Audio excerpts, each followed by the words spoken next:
It's time. I've waited a few days to release this.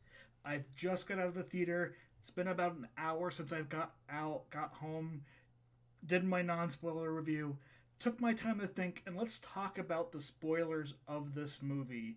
This beautifully made movie by Matt Reeves called The Batman that for two-thirds was going to be up there with The Dark Knight as one of the best comic book movies, one of the best Batman movies, just one of the best movies that I've seen in a cinema in a very throughout my life. And where it should have ended in my eyes, and how the third act came to be, and how it lessened the movie overall. Now, there's a few things I loved about this movie. I think Robert Pattinson as Batman did a phenomenal job as Batman. Zoe Kravitz as Selena Kyle Catwoman did an amazing job. Jeffrey Wright as Detective Gordon, superior job. He was the standout for me in this movie with the cast. I felt like he's the one who got to act the most, and he did the most with it. Maybe he was the one who got to act the most. There's definitely an argument Colin Farrell as the Penguin got to do some acting, a lot more acting there. But I do think Jeffrey Wright was the one that was a standout for me. Colin Farrell as well as the Penguin was very, very good. Andy Serkis with his role as Alfred, I thought was very, very good. The mysterious character that I did not want to name in my non spoiler review because they kept him out of the trailers, they kept him out of a lot of things because he was a main focus of the story, which is Carmine Falcone, played by John Turturro, did a very decent job as that crime lord. And I thought the whole essence of the Riddler, who was played by Paul Dano, um, using the Batman in his detective work to unravel the horrible corruptness that's been known under Carmine Falcone was such a good movie and such a good story. It laid weight to all of what happened with Gotham before. It really explained where other Batman movies didn't, who Falcone is and why he's so dangerous and what type of influence he has. And the fact that Riddler as the villain wasn't there to try and trick Batman into falling for a trap. He was making these riddles to help Batman. He thought they were working in partnership, which I thought was just an amazing movie for the first two-thirds here. And I thought it worked very, very well together. Um, I think where it unfortunately went downhill for me was the third act where we had to have a bunch of Riddler bad guys, henchmen, you had the Riddler plan a flood of the whole city, and you had these henchmen in what was basically Madison Square Garden aiming to take down just civilians per se of Gotham. Even like a new mayor that seemed like she wasn't going to be corrupt. She seems like a very young, very progressive style leader. It didn't mesh with me. We didn't need that with the Riddler. The idea that the Riddler was just there to work with Batman, to use Batman as his own weapon was such a good story, and we didn't need this extra layer of like villains really were gonna take down the whole city too. Um, and I just did not like that switch. The whole mystery of who's the rat. Who was the rat that gave up one of the Gotham's biggest crime lords was a very good one throughout. It was a great mystery to have to solve. Something that um, you know, the Riddler probably knew ahead of time, but he needed help. He needed somebody to pull this person out. You had the scene where he thinks that it could be the Penguin. I thought that was a great mislead. I think again, I wish we didn't see that chase scene at the ending of that chase scene in trailers because I think for me as a viewer, it ruined me knowing what was going to happen. I've seen the basic trailer again. I see them in the movie theaters. I can't avoid them when you play them in the movie theater. Um, and it ruined that moment for me where if it didn't have that in the trailer, I would have been so suspenseful. But it was such a compelling, great story, and seeing how everything unfolded, seeing how Bruce's own family was involved, the fact that Thomas Wayne worked closely with Carmine Falcone, and how he potentially got a innocent reporter killed, and the connection that Arkham, the asylum, is something that comes from Bruce's family on his mom's side, and his father Wayne Enterprises. How the connection there, I thought was very cool done. Zoe Kravitz being the daughter, with Selena Kyle being the daughter of Carmine Falcone, and her struggle with Bruce on wanting the vengeance and wanting the kill, and Bruce kind of teaching her that's not what she needs to do. Don't turn yourself into the villain.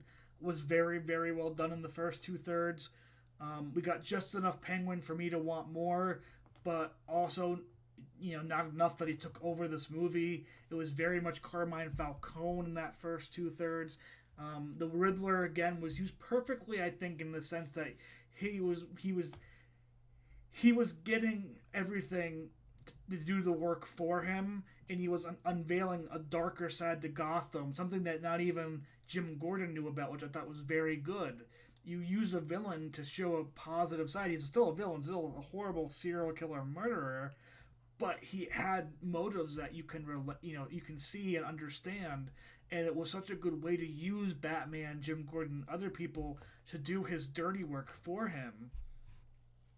And it was so good. And if it was up to me, I would have ended this movie when they caught the Riddler. When he's in, when we've seen this in the trailer already. When he's in, and we've seen this in the movie. You're watching this with the spoiler review. I'm sorry. I'm not gonna act like this is like when he is in the diner and the cops arrest him and he has the riddle sign. That for me would have been the perfect ending to the movie. Maybe even after he has the discussion with Bruce and Batman, that would have been nice too. But it just felt like the movie went full circle there. So much of it was dedicated on who this rat was and uncovering all of the antics per se of Gotham. I would have loved if the movie ended with us catching the Riddler that way, with showing kind of the Undercity. You see the Penguin kind of grab into power. There's a lot of monologues that were off-screen monologues, like voiceover work by Robert Pattinson as Bruce Wayne describing everything going on, which was very well done. You have that ending to that. And then you just have you end with because obviously Paul Dano's going to come back.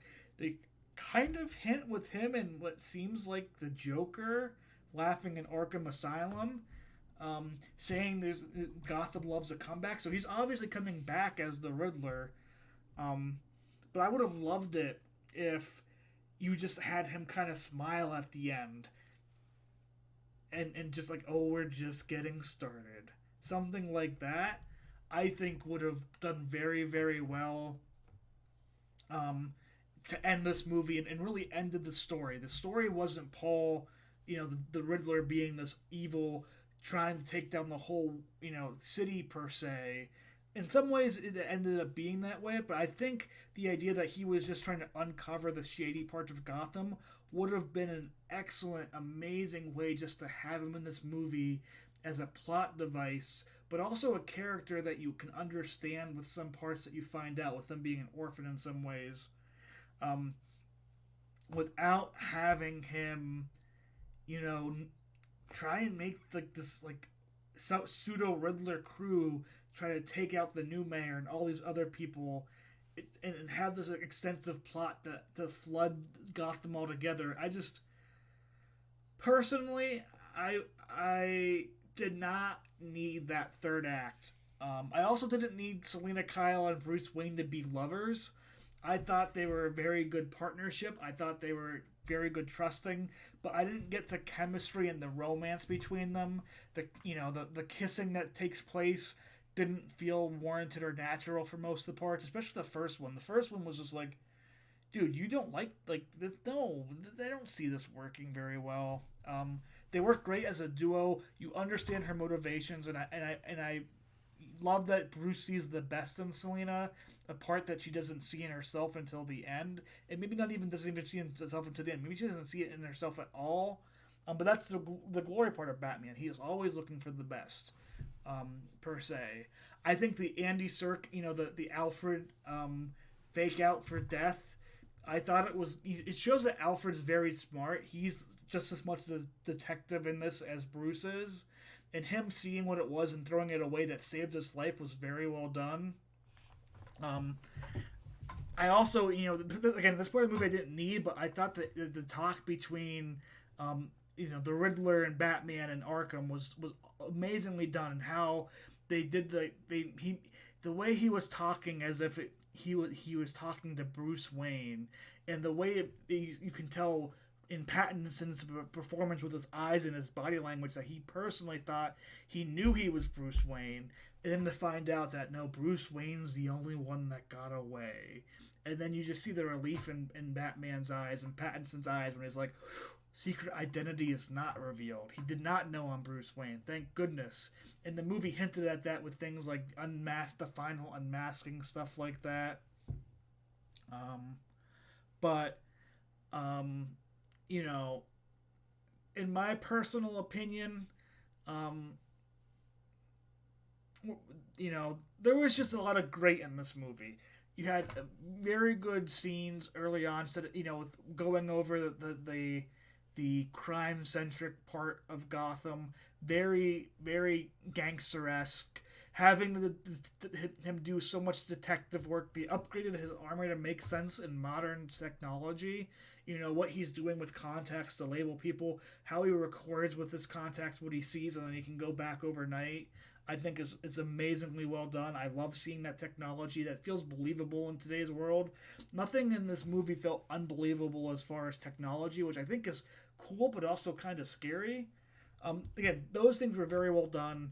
The only issue is the minute we have to go into the, I, I, we did it together, Batman, and now you can see all the rivers flood, and you got to go save people in this center because I have a whole bunch of people who were following my weird place of dark web videos. They're gonna go up there and try killing people. It's like, I did not need that in this movie.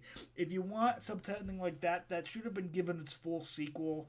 That should have been given a full own movie for it to flesh out. It didn't need to happen in this movie, and I think it really brings this movie down because it is a long movie. It's a 2 hour and 47-minute movie. And this third act, I don't think was needed. If you cut off the minute, like I said, you can do a little roundup. You can do your close edges where you talk about the city, the things that have changed, the things, whatever, what was brought to light, what you learned from this.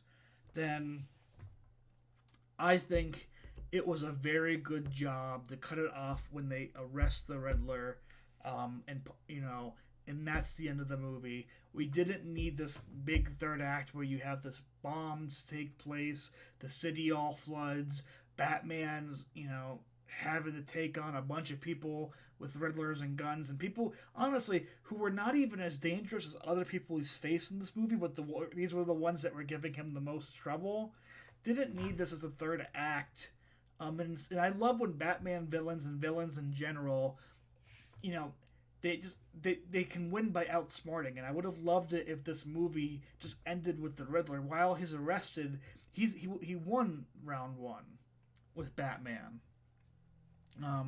but we didn't get that. Instead, we got the third act that took this movie that would have been great, would have been top tier, would have been the top of my list of movies I've seen this year, and we brought it down to this being very good.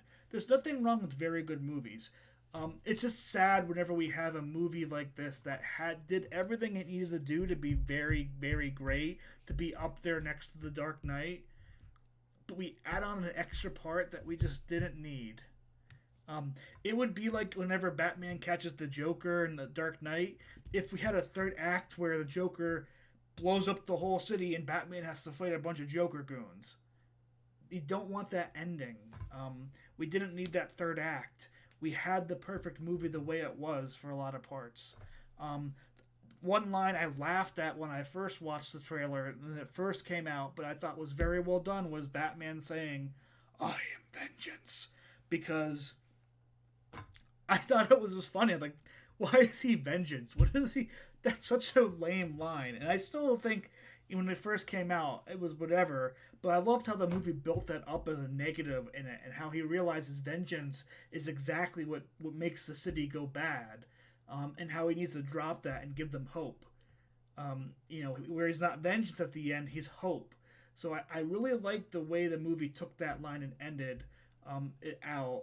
I just really, really did not need that third act. The first two-thirds of this movie was near perfect. A great detective work movie, a great story, interesting plots. I was nervous at parts. There were things that I thought were just very well done. But then there's the we need the third act superhero type finish in a movie that really felt like it wasn't trying to be a superhero movie. It was trying to be a detective movie, and it brings it down a lot for me. I don't give ratings out ever for movies. On my regular non spoiler reviews, I put them in rankings per se of top 10 movies of the year. But in this spoiler review, I'll be honest. This movie is a solid 7.5 to 8 out of 10. If it ended where I want it to end, I would have put it at a 9 to 9.5. But that third act just brings it down that much for me, and it just leaves me in a bad taste. Again, the acting from Pattinson, the acting from Kravitz, Dano, Wright, Tutorio, Serkis, Farrell were all amazing. We just didn't need that ending the way it was. I know there's going to be more here. Like I said, I'm pretty sure that's a spoiler, a Joker spoiler. The way he started laughing at the end, which I will be disappointed if it is the Joker, because do we just need to do the Joker every second movie? Either way, whatever. Um, but that's the movie. That is the Batman. The good, the bad, and the ugly. A lot of it very, very great. A lot of it top tier. And a third act that kind of ruins it all for me in terms of, ruins it from being a great movie that I would love to recommend to everybody to go and see, a classic, to just a very good movie. Um, I hope everybody sees it, but if you don't, I don't think this is like that. I understand. Um, I wouldn't if you only go to 4 or 5 movies a year. I wouldn't want you to like. This would be one I'd leave off that list potentially. Um, but yeah, that's my thoughts. The score was another thing that I just didn't like. All the way through, the dun dun dun. I went over it in my non spoiler review, but every fight we had, it was just that blaring over it, and it was the same like 5 chords, and it is, again, for a 2 hour and 47 movie. I wish there was more of a longer score to it per se, but it is what it is. Again, very good movie. Something I did enjoy seeing in IMAX. Something I'm very happy I would see, but I don't think I'm gonna go back and see it again. Um, I don't know if it's worth 2 viewings per se. Um, and I hope in the next one they really understand, cut off the movie when it should be cut off, and we don't have some type of a third act that isn't needed in the movie that brings it down a decent amount like this movie does. This is a spoiler review, so tell me what I got wrong with my takes. Tell me what you liked about this movie. Am I just a crazy person to feel like this third act wasn't needed in this movie? Um, Let me know in the comments below. Um, like I said, I love movies. This is my first time coming out and doing a spoiler review. I'm going to try and do this for some of the bigger movies that I get to see going forward.